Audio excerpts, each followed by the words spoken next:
Single shovels selling for $1,000. Hundreds of ships left abandoned in San Francisco Bay. A US president using a rumor to help reshape the country. Before Bitcoin captured the world's attention and the dot-com bubble turned speculators into millionaires overnight, the California gold rush of 1848 changed the course of American history and eventually the world. As a tribe in Africa, they wear their hair in this fashion. They wear diamond and gold. They wear the finest there is, and I am proud to be a descendant of the people. Since the dawn of civilization, one element has captivated humanity. Gold, a symbol of wealth, power, and beauty. From pharaohs to pirates, it's been the world's everlasting treasure. Beyond just jewelry, it powers our tech and safeguards economies.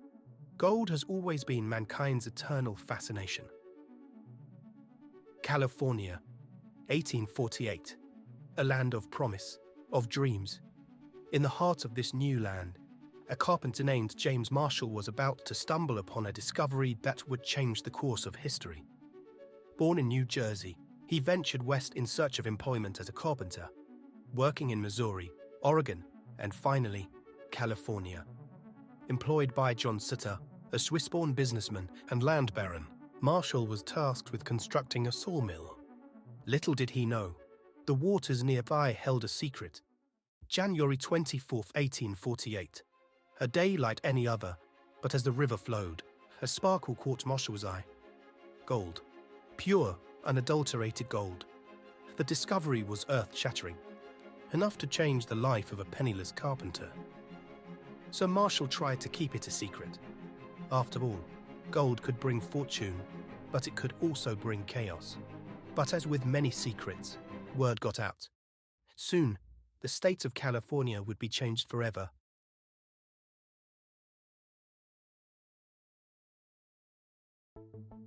Despite the lack of telephones, news traveled surprisingly fast.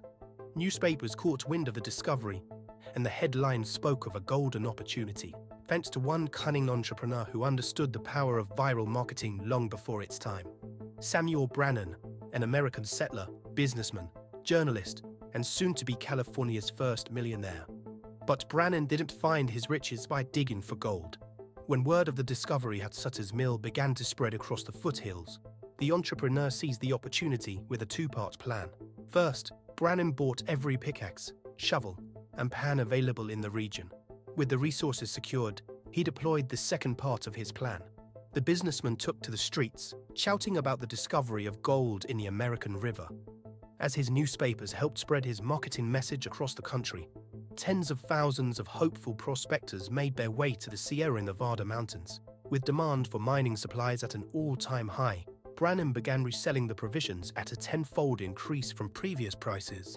Prospectors saw the cost of boots and pans rise by a staggering 3,500%. While most miners only found $10 worth of gold a day, Brannan made more than 2,000 selling provisions. Inflation, plus human desperation, helped turn Samuel Brannan into a millionaire over the next few months. Prospectors weren't the only ones to take advantage of the newfound discovery.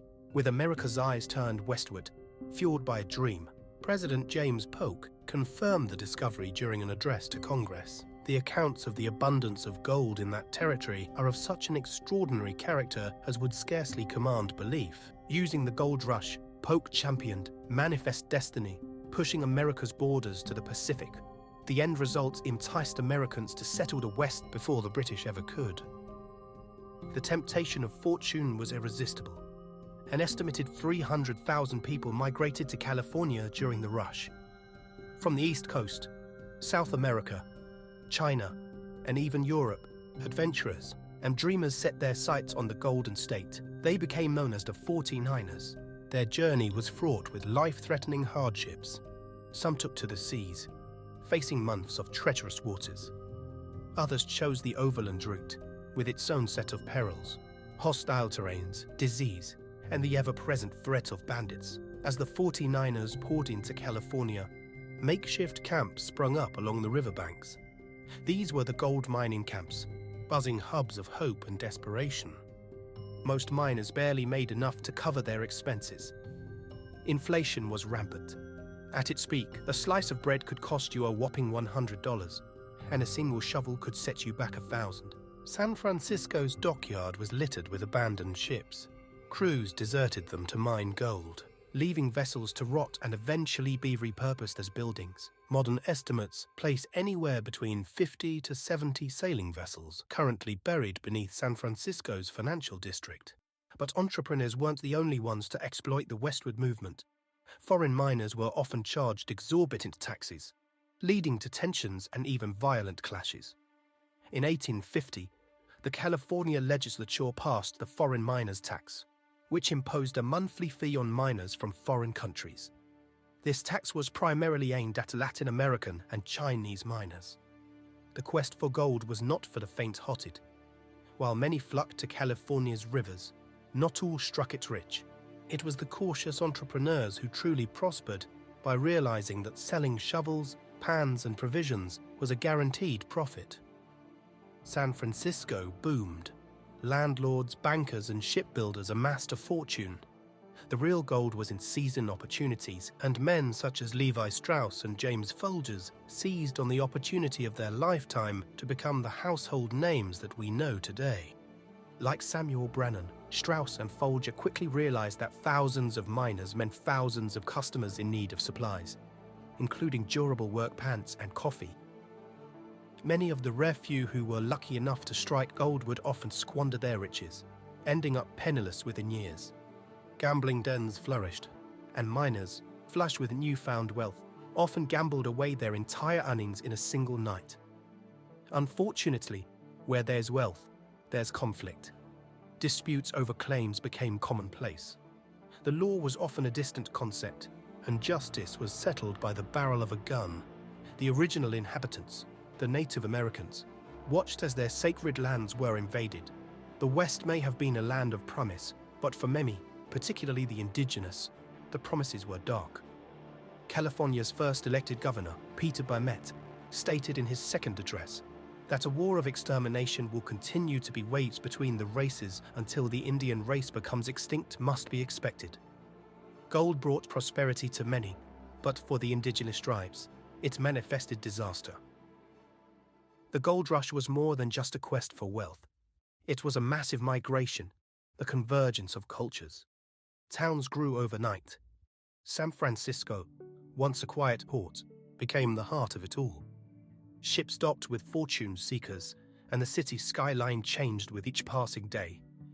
With gold came other businesses. Saloons, theaters, and shops lined the streets. But by the mid-1850s, the easy gold was gone. The rivers had been panned, the mines dug deep. Many left, their dreams unfulfilled, or in significant debt due to the high cost of prospecting, but others stayed, laying the foundation for modern California. The legacies of the gold rush are everywhere. From world-class universities to the proliferation of trillion-dollar tech giants, the spirit of entrepreneurship still defines the Bay Area, and those savvy enough to sell shovels during a movement rake in the most gold.